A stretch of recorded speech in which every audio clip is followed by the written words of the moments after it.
미지의 영역을 개척해서 인류 역사의 새 장을 연 인물들이 있습니다. 콜럼버스는 1492년 대항해를 통해 북미 신대륙을 발견했습니다.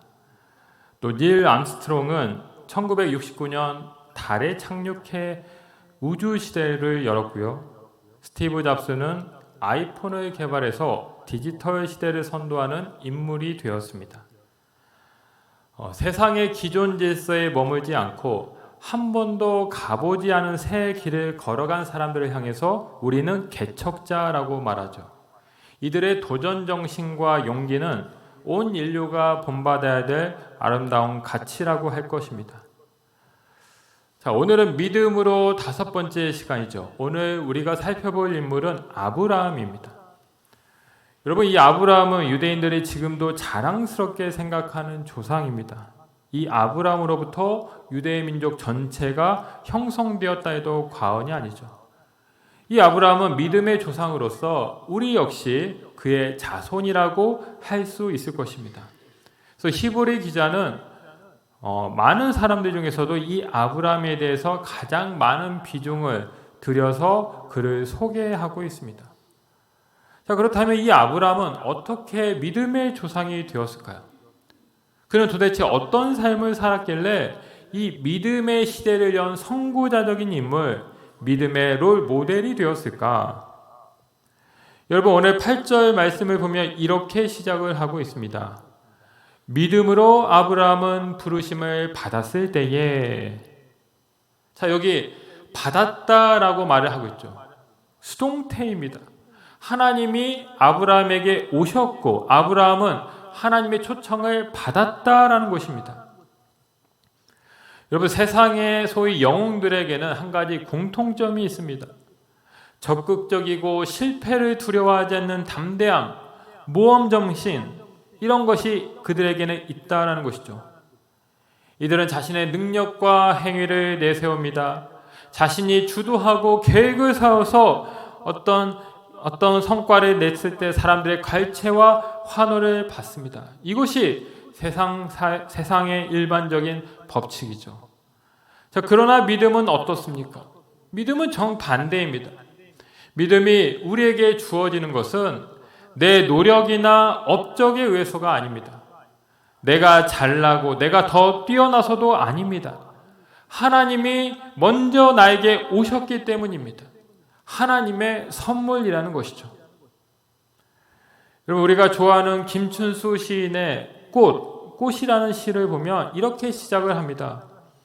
내가 그의 이름을 불러주기 전에는 그는 다만 하나의 몸짓에 지나지 않았다. 내가 그의 이름을 불러주었을 때 그는 나에게로 와서 꽃이 되었다. 꽃이 우리에게 의미가 있고 그 꽃이 아름다운 이유는 내가 먼저 그 꽃을 바라보았기 때문입니다. 꽃은 누군가 그 꽃의 이름을 불러주고 그 꽃을 사랑할 때 비로소 아름다운 꽃, 살아있는 꽃, 의미 있는 꽃이 되는 것입니다. 여러분, 요한복음 6장 44절에서도 예수님은 이런 말씀을 하셨죠. 나를 보내신 아버지께서 이끌지 아니하시면 아무도 내게 올 수 없으니 오는 그를 내가 마지막 날에 다시 살리라 말씀하셨습니다. 내가 이끌지 아니하면 아무도 올 수 없다. 믿음의 수동성을 말씀하고 있습니다. 우리의 믿음은 내 노력과 행위로 된 것이 아니라 하나님이 먼저 나에게 오시고 나를 부르셨기 때문이란 말씀인 것이죠. 여러분, 창세기 12장에 보면 이 아브라함과 하나님이 만나는 장면이 기록되어 있습니다. 우리 창세기 말씀을 한번 보실까요? 여기 이렇게 나와 있습니다. 여호와께서 아브라함에게 이르시되 너는 너의 고향과 친척과 아버지의 집을 떠나 내가 내게 보여줄 땅으로 가라. 내가 너로 큰 민족을 이루고 내게 복을 주어 내 이름을 창대하게 하리니 너는 복이 될지라. 너를 축복하는 자에게는 내가 복을 내리고 너를 저주하는 자에게는 내가 저주하리니 땅의 모든 족속이 너로 말미암아 복을 얻을 것이라 하신지라. 아멘. 참 유명한 말씀이죠. 우리에게 너무나도 잘 알려진 말씀입니다. 자, 이 말씀을 얼핏 보면 하나님이 아브라함에게 찾아가셨구나. 아브라함이 하나님을 만났구나. 이렇게 단순하게 그냥 평면적으로 이 말씀을 우리가 바라보고 그냥 그렇게 생각할 수 있습니다. 근데 여러분, 사실 아브라함 입장에서 보면 이 사건은 엄청나게 충격적인 그런 사건이라고 할 수 있습니다. 여러분, 아브라함이 이 당시 머물고 있었던 곳이 어디냐면 갈대아 우르였습니다. 이 갈대아 우르는 유프라테스 강 하류 부근에 위치한 곳이죠. 지금의 그 이라크 이쪽 지역에 해당되는 곳인데, 메소포타미아 문명을 이룬 중요한 도시 중에 하나가 이 갈대아 우르였습니다. 이곳은 높은 수준의 농업과 상업, 건축이 발달했습니다. 또 강 주변이 비옥해서 상당히 발전된 도시 문명을 가지고 있었죠. 자, 그런데 문제는 무엇이냐면 이곳에 우상 숭배가 많았다라는 것입니다. 여호수아 24장 2절에 따르면 아브라함의 조상들이 다른 신들을 섬겼다라고 말을 하고 있습니다. 아브라함뿐만 아니라 그 조상, 그 선대 많은 사람들은 그 지역에서 수많은 우상을 섬겼다라는 것이죠. 그런 우상이 가득한 문화 속에 아브라함은 살고 있었다라는 것입니다. 달신을 비롯해서 수많은 신이 있었고 점성술, 천체 숭배가 매우 발달한 곳이었습니다. 그래서 이때까지 아브라함에게 신은 어떤 존재였느냐? 내가 인간이 먼저 찾아가는 대상이었습니다. 신은 그냥 가만히 있고 사람들이 그 앞에 엎드려 절하고 그 신에게 제물을 바치며 기도하는 것, 이것이 당시 사람들의 신관이었고 신에 대한 태도였다는 것이죠. 자, 그런데 이런 신관의 대역전이 일어난 것입니다. 전혀 생각지도 않던 어느 날 갑작스럽게 하나님과의 만남이 일어났습니다. 내가 먼저 찾아가고 내가 먼저 경배해야 될 대상이던 그 신이 어느 날 아브라함에게 찾아오고 그의 이름을 부르면서 그에게 이야기를 건넨 것입니다. 아브라함아, 내게는 널 향한 놀라운 계획이 있단다. 난 내가 큰 민족을 이루고 복이 되며 너가 창대케 되길 원한다. 사람들이 너를 통해 하나님을 알게 되어서 복을 받고 너를 통해 이 세상을 향한 나의 축복이 흘러 들어가길 원한다. 너를 믿음의 조상으로 삼고 싶어. 네가 할 일은 단 하나란다. 지금 그 곳을 떠나서 내가 내게 지시할 땅으로 가면 된다. 그곳에서 나와 함께 살아가는 것, 그것이 내가 너에게 원하는 전부란다. 나와 함께 하지 않겠니? 여러분, 이렇게 하나님이 일방적으로 찾아오시고 새로운 삶의 방식에 대해서 전격적으로 제안한 것, 이것이 아브라함과 하나님의 첫 만남이었다는 것입니다. 아브라함의 믿음은 하나님의 주도하신 가운데 주어졌다라는 것이죠. 여러분, 오늘 우리는 어떻습니까? 우리가 지금 복장을 차려입고 정해진 시간에 맞춰 이곳에 모였습니다. 어떤 분은 성도로, 어떤 분은 집사, 권사, 또 장로의 직분으로 이 자리에 앉아 계시죠. 어찌 보면 내가 믿음으로 살려고 했었기 때문에 오늘의 내가 있었다고 생각할지 모르겠습니다. 또는 습관에 의해서, 또는 어쩌다 보니 나도 모르게 교회로 발걸음을 하셨는지도 모르겠습니다. 그러나 어떤 이유가 됐든지 간에 중요한 것은 이것입니다. 가장 먼저 하나님의 부르심이 있었다라는 것이죠. 아무개야, 내가 널 사랑한단다. 너를 향한 놀라운 계획을 내가 가지고 있단다. 너의 마음 가운데 내가 들어가서 너와 함께 하고 싶고 네가 하나님의 자녀로 살아갈 수 있도록 내가 도와주고 싶구나. 나와 함께 하지 않을래? 이런 하나님의 찾아오심, 하나님의 초청이 있었기 때문에 오늘 우리는 이 자리에 있는 것입니다. 얼마 전 우남 생태공원에 그 튤립 축제가 열렸었죠. 장관을 이루었습니다. 근데 여러분, 이 개혁신학의 토대를 설명하는 튤립이란 교리가 있습니다. 튤립, TULIP, 5글자죠. 영어 단어 5단어의 앞글자를 모아서 만든 용어가 튤립인데 첫 번째 T는 무엇이냐면 토탈 디프레비티, 전적 타락입니다. 인간은 자력 구원이 불가능한 존재라는 것이죠. 우리는 결코 스스로를 구원할 수가 없습니다. 누군가의 도움, 누군가의 구원을 받아야 한다라는 것에서부터 이 교리는 시작을 하죠. 자, 중요한 것은 그 다음 U입니다. U는 무엇이냐면 unconditional election입니다. 무조건적인 선택. 조건적인 어떤 조건을 보시고 그 조건에 부합해서 우리를 선택했다라는 것이 아니라 무조건적인 선택입니다. 하나님은 당신의 그 뜻 가운데 인간의 조건과 공로가 아니라 오직 하나님의 은혜와 뜻에 의해서 우리를 택하시고 우리를 자녀 삼으셨다라는 것입니다. 바로 아브라함에게 임한 은혜, 오늘 우리에게 임한 은혜인 것이죠. 우리가 믿음을 갖고 구원을 받게 된 것은 내가 먼저 하나님을 찾은 것도 아니고 내가 자격이 있어서도 아니고 하나님의 무조건적인 선택의 결과라는 것입니다. 에베소서 2장 8절 말씀에 이런 말씀이 있습니다. 너희는 그 은혜에 의하여 믿음으로 말미암아 구원을 받았으니 이것은 너희에게서 난 것이 아니요 하나님의 선물이라. 하나님의 선물이라. 구원의 믿음에 우리의 지분은 단 1%도 없다라는 것이죠. 전적인 은혜의 결과라는 것입니다. 하나님이 주신 놀라운 선물인 것입니다. 그러니 우리는 내게 주신 이 믿음에 대해서 더욱 감사해야 됩니다. 더욱 기뻐하고 주님을 찬양해야 되는 것이죠. 우리가 결단 찬양으로 부르는 그 은혜라는 찬양, 그 은혜의 찬양 가운데 이런 가사가 나오죠. 내가 하나님의 자녀로 살며 오늘 찬양하고 예배하는 삶, 복음을 전할 수 있는 축복이 당연한 것 아니라 은혜였소. 모든 것이 은혜, 은혜, 은혜, 한없는 은혜. 내 삶에 당연한 것 하나도 없었던 것을 모든 것이 은혜였소. 그렇습니다. 오늘 나의 나된 것은 우연이 된 것이 아닙니다. 내 피와 땀과 눈물의 결과도 아닙니다. 모두 전적으로 하나님의 은혜입니다. 믿음은 하나님의 선물이고 하나님의 부르심의 결과임을 믿으시길 바랍니다. 자, 우리의 믿음 이전에 하나님의 부르심이 있었다고 했습니다. 믿음은 하나님의 주권적, 절대적 주권의 결과이죠. 그렇다면 우리의 역할은 도대체 무엇입니까? 어느 연예인의 수상소감처럼 그저 하나님이 다 차려주신 밥상 위에 그냥 숟가락만 얹는 것이 믿음이라고 할 수 있을까요?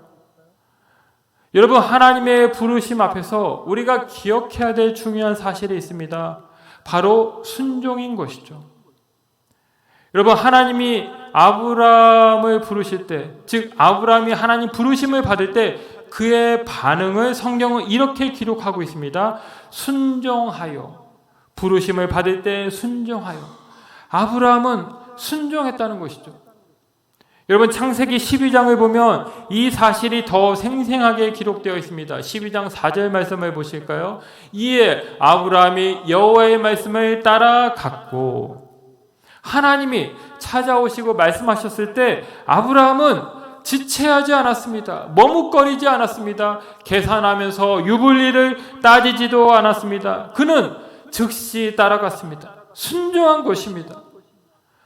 여러분, 이것이 바로 믿음의 중요한 원리입니다. 믿음을 주시는 분은 하나님이시지만 그 믿음이 진짜 내 믿음이 되기 위해서는 어떻게 해야 되느냐? 순종해야 한다는 것입니다.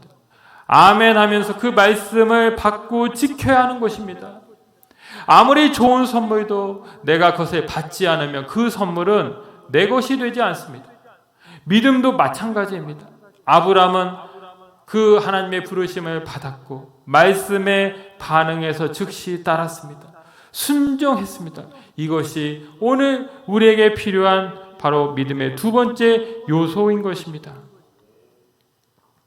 여러분, 성경에서 사실 가장 많이 강조되는 내용 중에 하나는 순종입니다. 성경에서 쓰임받은 인물들 보면 능력이 많아서 쓰인 것이 아닙니다. 저들이 다 순종의 사람이었기 때문이죠.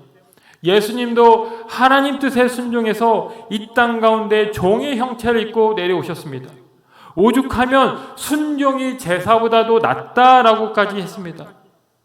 자, 순종이 이렇게 중요하지만 그러나 안타깝게도 많은 현대인들은 순종을 부담스러워합니다.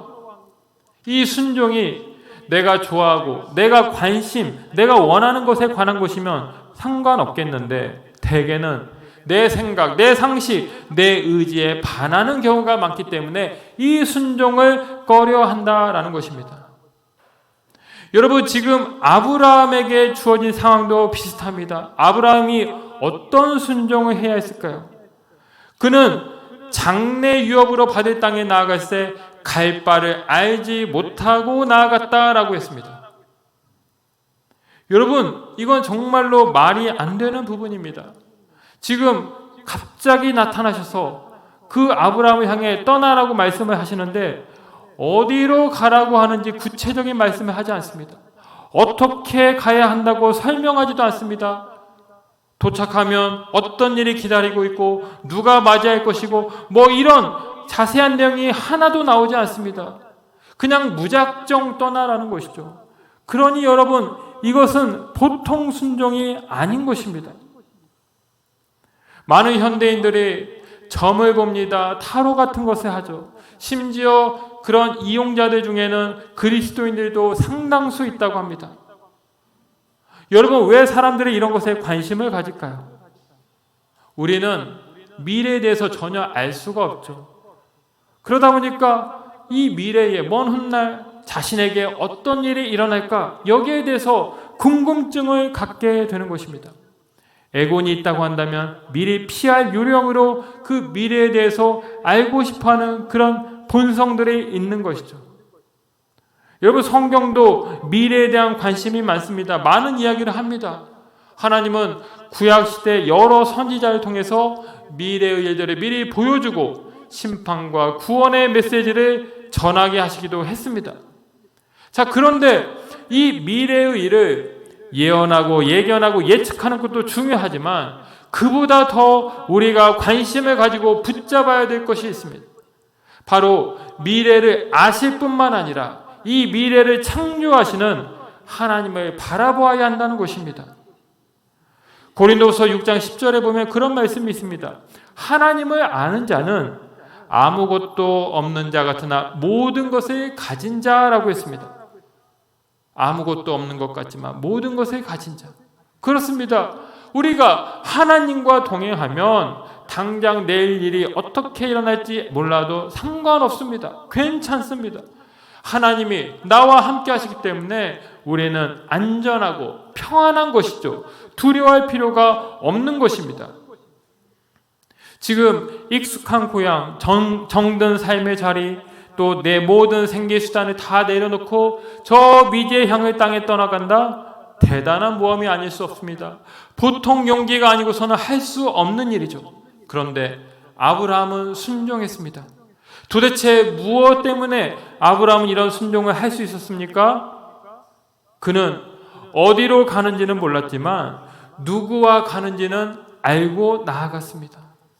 이것이 중요합니다. 이것이 아브라함의 믿음이죠. 그는 갈 곳이 어디인가에 대해서는 전혀 염려하지 않았습니다. 대신 하나님이 나와 함께 하시는가 그것만을 염려했습니다. 그래서 그는 하나님을 바라보았기 때문에 저 멀리 가나안 땅을 향해서 그는 믿음으로 떠날 수 있었다라는 것입니다. 감리교회 창시자인 존 웨슬리 목사님은 평생 40만 킬로미터의 긴 거리를 말을 타고 다니면서 4만 번 이상의 설교를 했다라고 합니다. 지구 둘레가 4만 킬로니까 지구 10바퀴를 돌 정도로 엄청난 거리를 돌면서 복음을 전한 것이죠. 이 존 웨슬리 목사님이 죽기 직전에 딱 3마디의 유언을 남겼는데 바로 이것이었다고 하죠. 가장 좋은 것은 하나님이 나와 함께 하신다는 것이다. 가장 좋은 것은 하나님이 나와 함께 하신다는 것이다. 가장 좋은 것은 하나님이 나와 함께 하신다는 것이다. 이 말씀을 외치고 그는 운명을 한 것입니다. 웨슬리 목사님이 영적 대부흥을 이끌 수 있었던 비결은 다른 것이 아니었습니다. 하나님이 나와 함께하고 있다는 사실, 그는 이것을 확신했고, 그래서 그는 하나님 말씀에 순종하는 위대한 전도자가 되었던 것입니다. 우리가 인생의 계획을 세우는 것도 필요하지만 더 중요한 것은 내 삶의 주인 되시는 주님을 바라보는 것입니다. 갈 바를 알지 못해도 하나님을 신뢰할 때 하나님께서 나의 발걸음을 인도하십니다.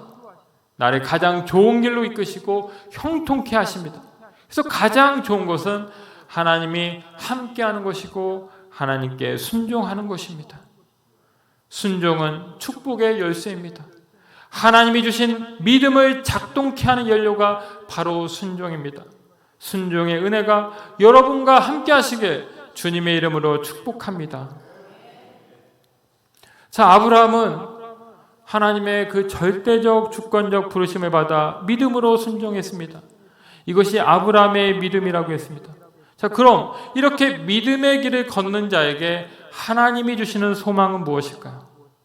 그것은 약속의 성취를 경험하게 한다는 것입니다. 약속의 성취를 경험케 한다. 여러분, 오늘 본문에 보면 이 약속이란 단어가 3번이나 반복해서 등장하고 있습니다. 9절 말씀 보면 믿음으로 그가 이방 땅에 있는 것 같이 약속의 땅에 거류하여 동일한 약속을 유업으로 함께 받은 이삭, 야곱과 더불어 장막에 거하였으니 또 잉태할 수 있는 힘을 얻었으니 이는 약속하신 일을 미쁘신 줄 알았습니다. 계속해서 약속을 강조하고 있죠. 여러분, 여기 약속은 하나님이 아브라함을 부르면서 주신 약속을 뜻한다고 할 수 있습니다.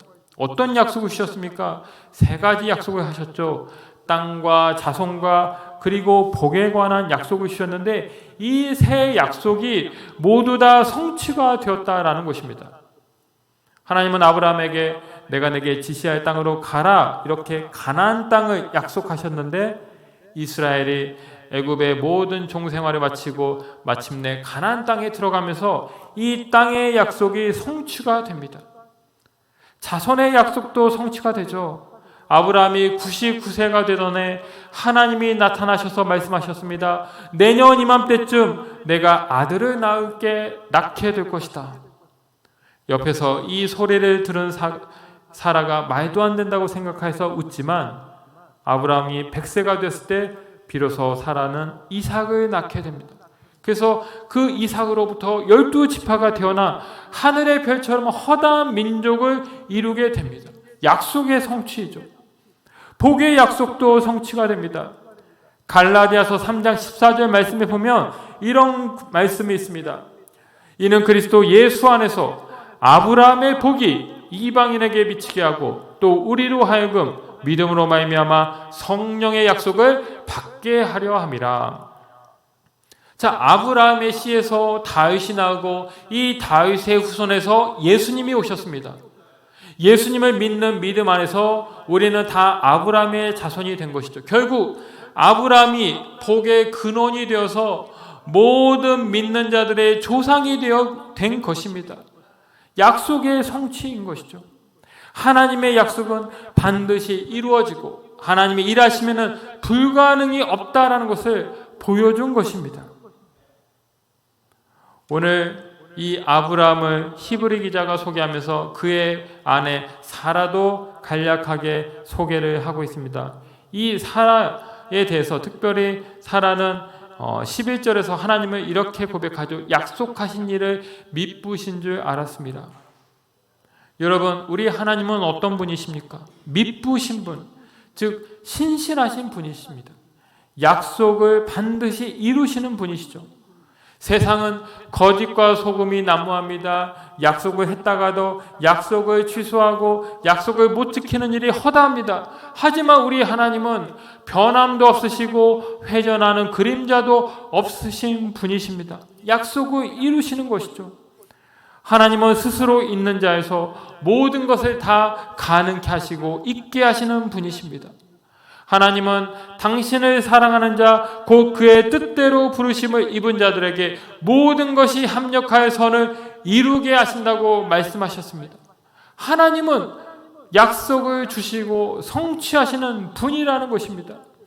하나님은 아브라함을 부르시고 말씀에 순종한 그를 사랑하셨습니다. 그래서 저에게 약속한 모든 것을 이루어 주셨습니다. 오늘 우리도 마찬가지입니다. 하나님의 약속은 오늘 우리에게도 유효합니다. 하나님은 지금도 그 약속을 우리 삶 가운데서 이루어가고 있습니다. 그러니 우리는 하나님의 부르심을 기억하고 더욱 주님과 동행하는 삶을 살아야 합니다. 그럴 때 하나님의 약속은 반드시 우리 삶 가운데 성취가 될 것입니다.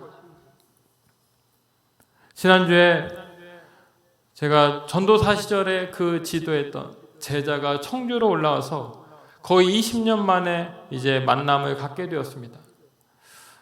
제가 처음 사역을 시작할 때 봤던 것이 중2였습니다. 그 학생이 중2였는데 어느덧 그 4명의 아이를 가진 34살의 엄마가 되어 있었습니다. 참 신기하고 시간이 많이 흘렀구나 하는 것을 느낄 수 있었습니다.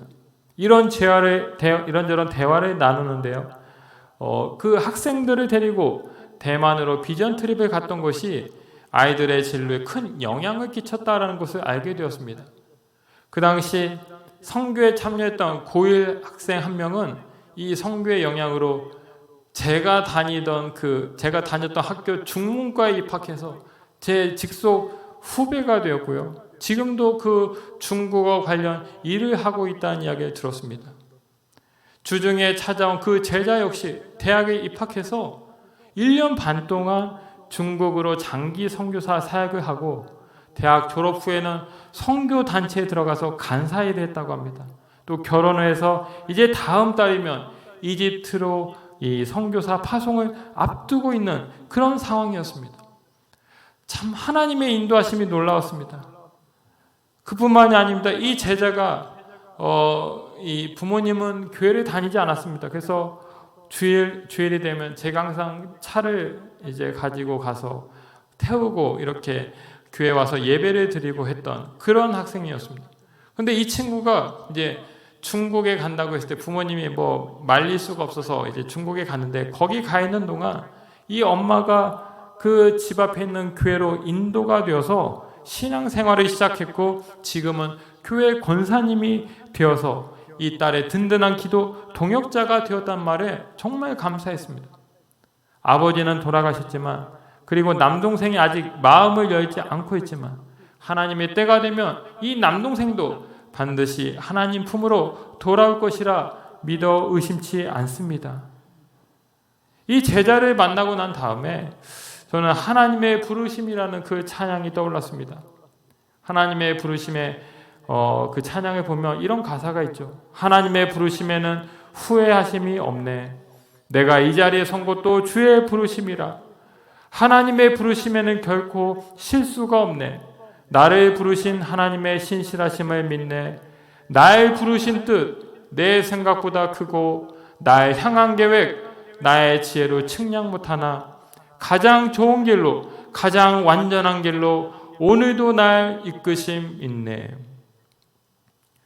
그 불신 가정에서 태어난 소녀는 하나님이 심으신 믿음의 씨앗을 품고 기도하여서 그 가정을 구원하고 이제 본인의 내 자녀를 믿음으로 키우는 현숙한 여인이 되었습니다. 고등학교 때의 선교가 인생의 전환점이 되어서 중국을 품는 청년이 되었고 이제는 이집트 무슬림에게로 가서 하나님의 나라를 세우는 선교사로 헌신하게 되었습니다. 이 모든 것이 실수가 없으시고 가장 좋은 길로 인도하시는 하나님의 놀라운 부르심이었던 것입니다. 사랑하는 성도 여러분, 우리는 모두 하나님의 부르심을 받은 하나님의 자녀입니다. 세상 관점에서 보면 우리 각자는 작고 초라할 수 있지만 우리를 향한 하나님의 부르심에는 결코 실수가 없으십니다. 오늘도 날 향한 주님의 마음을 우리는 기억해야 합니다. 주님이 부르시고 말씀하실 때 믿음으로 순종해야 합니다. 갈 바를 알지 못하는 어려움이 있다 할지라도 주님을 바라보고 주님을 의지하며 나아갈 때 우리는 모든 일에 승리하고 하나님의 약속이 성취되는 것을 경험하게 될 것입니다. 오늘도 이 아브라함의 믿음으로 주님과 함께 동행하며 살아가시는 놀라운 은혜가 있으시기를 주님의 이름으로 축원합니다. 기도하겠습니다. 하나님 아버지 감사합니다. 우리를 사랑하셔서 우리 가운데 먼저 찾아와 주시고 우리를 하나님의 자녀로 삼아주신 하나님의 그 놀라우신 사랑과 은혜에 감사를 드립니다. 내가 구원받고 하나님의 자녀가 되고 내 안에 이 믿음이 있는 것은 오직 하나님의 그 섭리와 찾아오심과 은혜의 결과임을 다시 한번 고백합니다. 주여, 하나님의 부르심에 늘 감사하게 하시고 늘 주님이 말씀하시고 부르실 때마다 믿음으로 반응하며 순종할 수 있는 우리 모두가 되게 하여 주시옵소서. 하나님이 약속하신 놀라운 은혜와 축복이 우리 삶 가운데 주어져 있사온데 늘 순종하고 주와 동행하여서 그 놀라운 약속의 주인공으로 살아갈 수 있는 은혜가 있게 하여 주옵소서. 감사를 드리며 예수님의 이름으로 기도하옵나이다. 아멘.